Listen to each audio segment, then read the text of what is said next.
example, I would like to demonstrate to you how to build a heat exchanger. Let me just put an imposed load on here and put a boiler on here.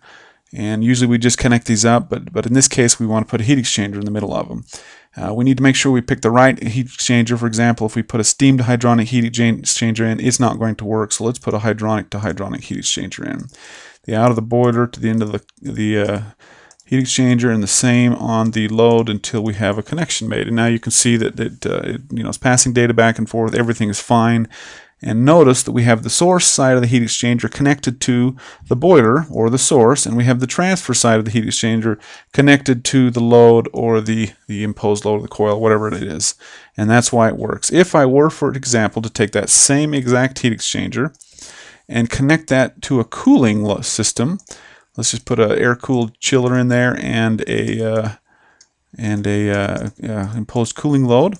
Connect them up real quick. And we'll see it doesn't work. Well, let's see, we need to put a load in here.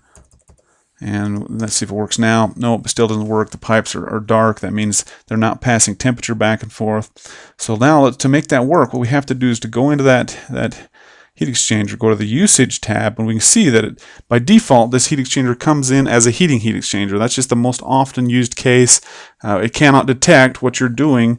You have to tell it what it needs to do. So in this case, heating, we're not doing heating on it. We're doing cooling season, cooling, and we can set that up, push OK, and now we can see the system works fine. And you can see again, we have source connected to the source, transfer connected to the transfer device, and if you have troubles with that, we'll look at the next video on that issue.